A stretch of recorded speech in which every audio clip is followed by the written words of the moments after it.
Commander, I've got Admiral Anderson on the QEC. Patching him through to you now.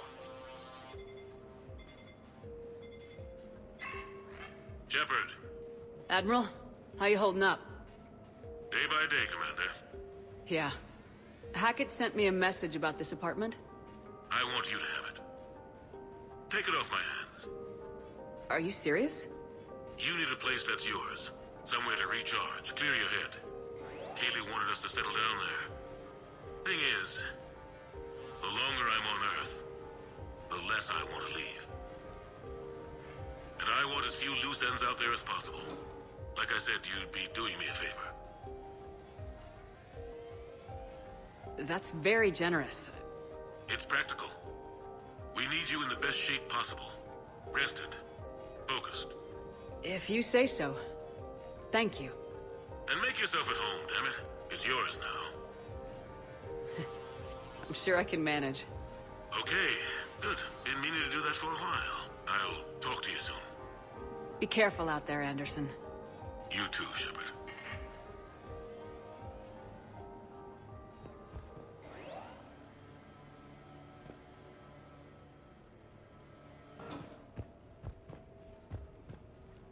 The Normandy? A brand new ship. My ship. You don't forget that moment. The first time you're standing there. The whole crew looking to you for direction. Unforgettable. I'd led men and women before that. Seen a lot of combat already. Always managed to find my way home in one piece. Do that a few times, you begin to think you know better than the next guy. Maybe you do, I don't know.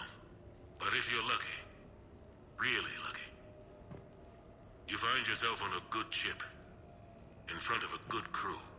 A crew you can trust with your life. Gifted. Disciplined. Brave. All of them. Eager to set sail into the endless black ocean. I still remember my XO asking what my orders were. Shepard, I said.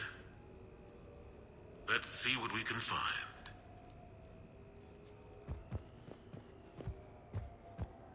You never asked me about this, but my wife just called. My ex-wife. Nobody likes to talk about the toll that long months apart can have on military relationships. She wasn't military. She couldn't handle it. But it's not even about military and non-military, damn it. It's spaceflight. Spaceflight.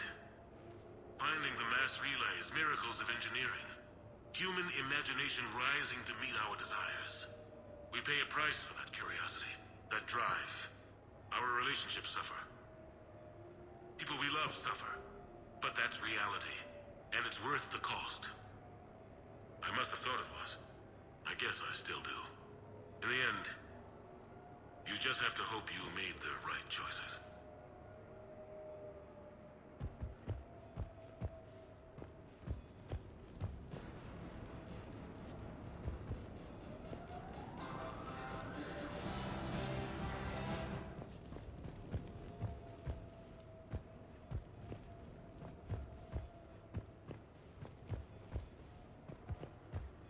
Embarrassing moments?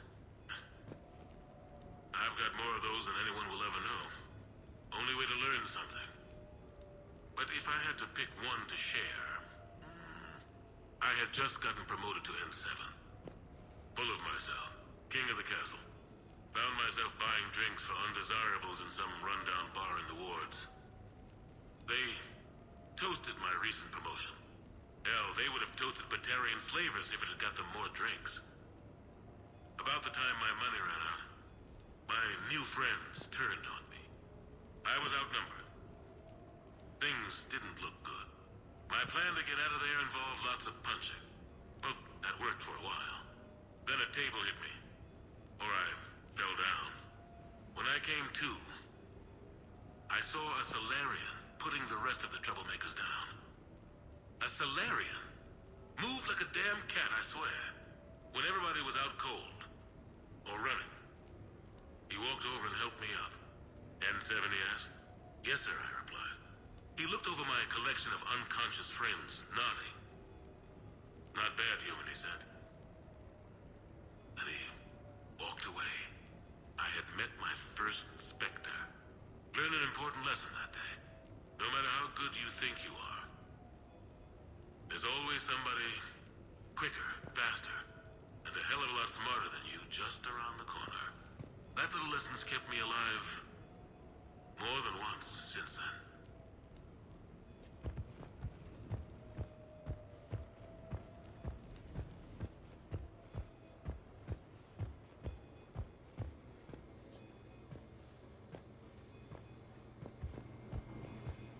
Sure, I can talk about Commander Shepard.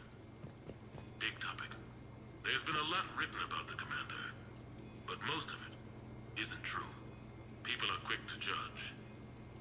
They don't know the whole story. I don't even know the whole story. But I know the woman. Worked with her. Fought with her. Trust her with my life. Shepard's had some rough patches. Who of us hasn't? She's been forced to fight a lot of battles alone. God only knows how she got out of some of that. Makes your head spin. Thing is, you never heard a complaint. Never once got, "No, sir, I can't do that." She never hesitated. Few people know what Shepard's been through. I'd like to think I come pretty close. And I worry sometimes she forgets. There's a whole bunch of people who lose sleep over her getting back home. Maybe it doesn't need to be said. Maybe we're too dumb to say it. Soldiers like the Commander are rare. Women like Shepard, even more rare.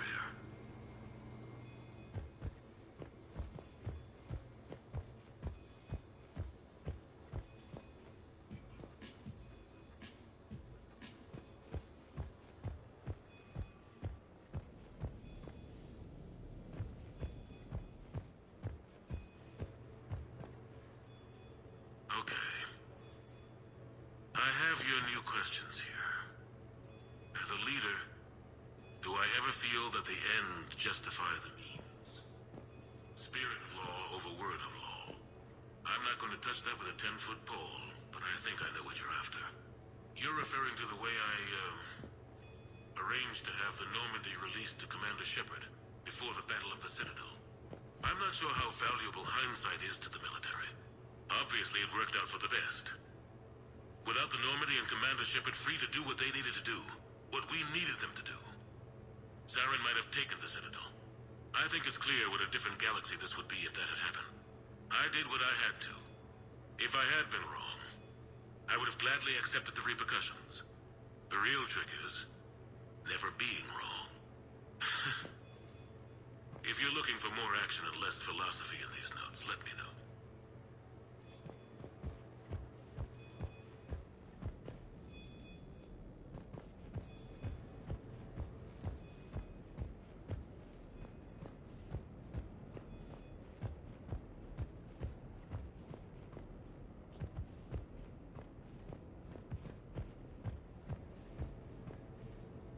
You asked me to talk about the SSV Normandy, the Normandy SR-1. As commander of the Tokyo, I was consulted on the Normandy's design, and on board for her initial training exercises. The average person probably doesn't know that the Normandy was a joint project with the Taurians. Acting CO, Eli Xander, was no diplomat.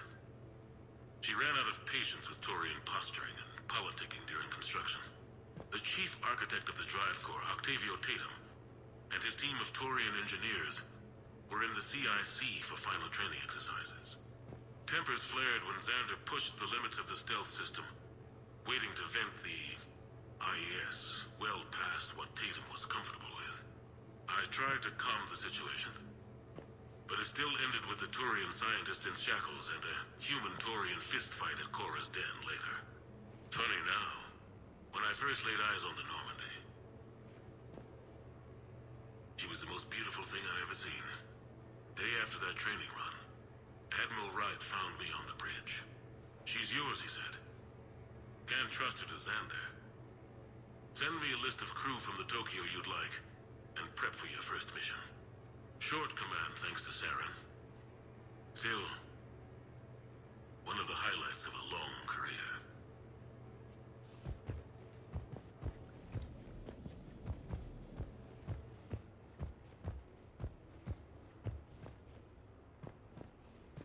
Turians? Well, I might not always see eye to eye with the politics and the individual, but I have a great respect for the Turian military. Any Alliance soldier lucky enough to take part in their training programs will certainly be better for it. Their precision, skill, and discipline come together in a way that's second to none. Not that I'm faulting our own people or training.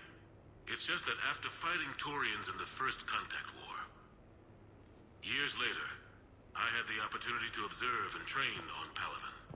It was a turning point for me. And I would encourage any soldier to try it. It's a unique experience to put yourself in the squad of a Turian commander. My commander was an uncompromising bastard named Bartix Oryx. If you can find him, just ask how the platoon I commanded was trounced in his strategy game. Humbly. But I've used what I learned that day many times. The xenophobes will have their say. But I think it's vital that we do more of this kind of cross-species training. There you go. And if you do find General Oryx, let me know. I owe him money.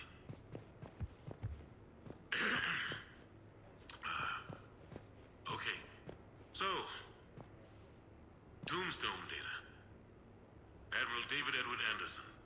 Not sure why anybody would be interested, but thanks for asking.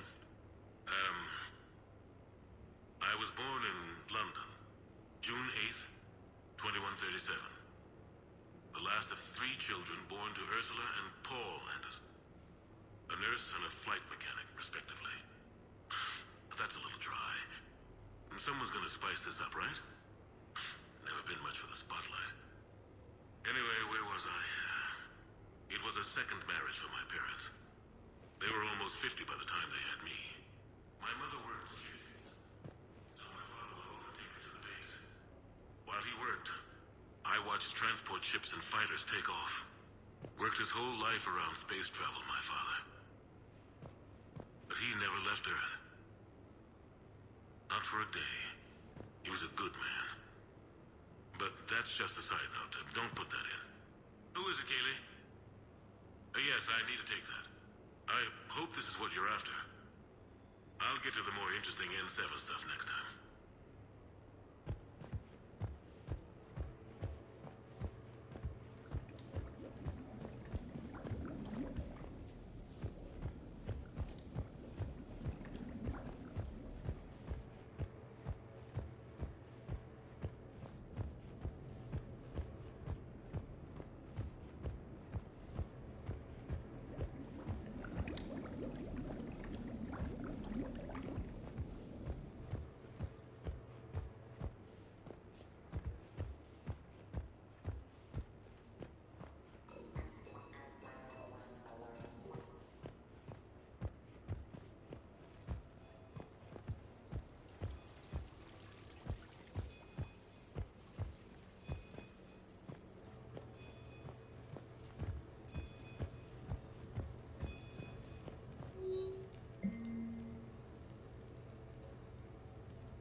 No, it's fine. I got a few minutes. First Contact War?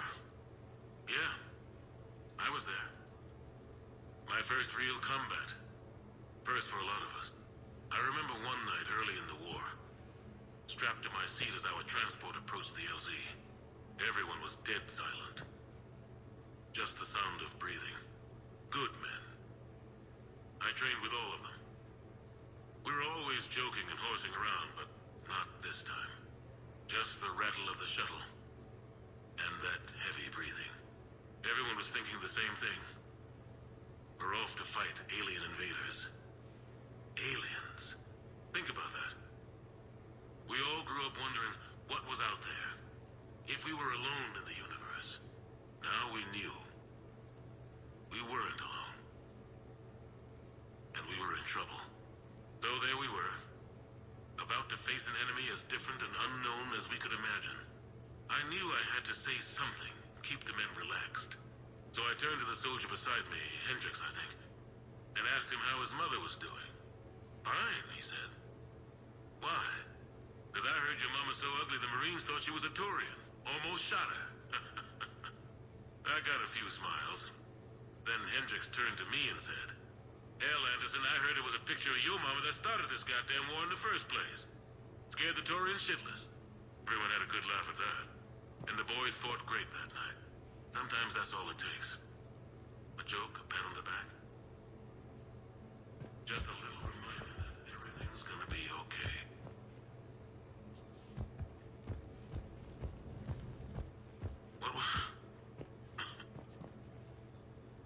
What was I talking about? Early days, right? People ask why I joined the military. Everyone talks about honor, duty, sure. But that's never the whole truth. It's 100 little things that add up to commitment. I joined because of a dog. Yeah, a dog. This patchy, mean son of a bitch that used to bark at me every day on my way to school. He'd snarl and I'd start running. Scared the hell out of me. I was just a kid.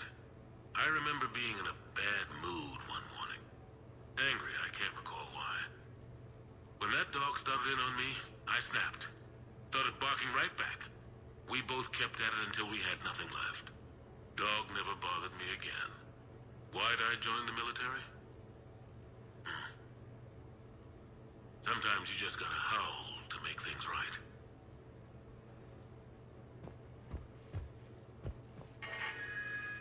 A few months ago, I had a chance to sit down with one of Earth's most decorated soldiers, Admiral David Anderson.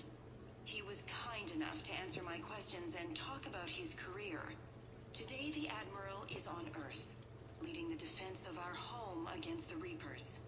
We have no communication with him or any soldiers on Earth, but we can't forget what they're doing for us.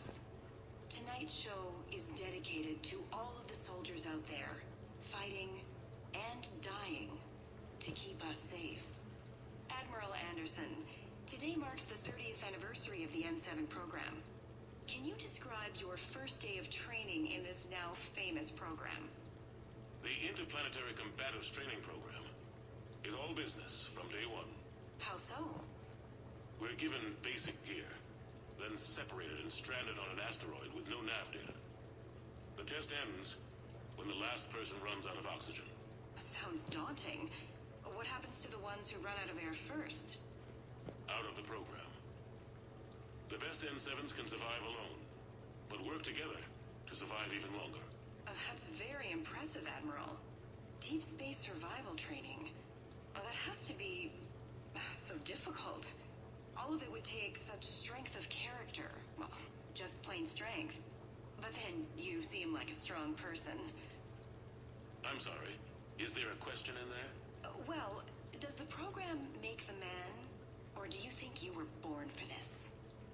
It's a bit of both, I suppose. Every soldier reaches a point in their career, sometimes more than once, when they are asked to give more than they ever thought they could. That moment is the test. I've seen men and women, almost sure to fail, persevere long past the point of breaking. That experience changes them. Others, with all the gifts and abilities, fail in that moment. Sometimes they pick themselves up and carry on. Sometimes they're just done. What about you? What was your moment? I've had a few, none of which I'd like to share. But I think the toughest tests are still ahead of me. What makes you say that? Call it a hunch. Soldier's intuition? Something like that. Do you trust your intuition? I mean, do you follow your heart over your mind? Well, it depends on the day. No, I suppose if I were to be honest, I do trust my instincts. The problem is, war isn't orderly. is never predictable. Even the most experienced veteran is going to find themselves in situations they haven't trained for. In those instances, and there's more than I'd like to admit, your instincts are the only thing keeping you alive.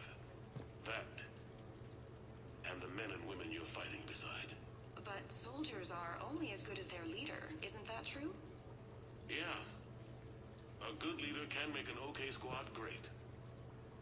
A bad leader, well, war tends to make examples of them. What makes a good leader, then? A good leader is someone who values the life of his men over the success of the mission, but understands that sometimes the cost of failing a mission is higher than the cost of losing those men. That's a terrible line to have to walk. Yes, it is. But war is a terrible thing. Thank you for your time, Admiral. Thank you. The remainder of this interview was to take a more personal look at Admiral Anderson's life. It wasn't finished when the Reapers invaded. We can only hope that the Admiral and the soldiers under his command survive to tell us the rest of their stories. I'm Khaleesa Al-Jilani. Thank you for watching.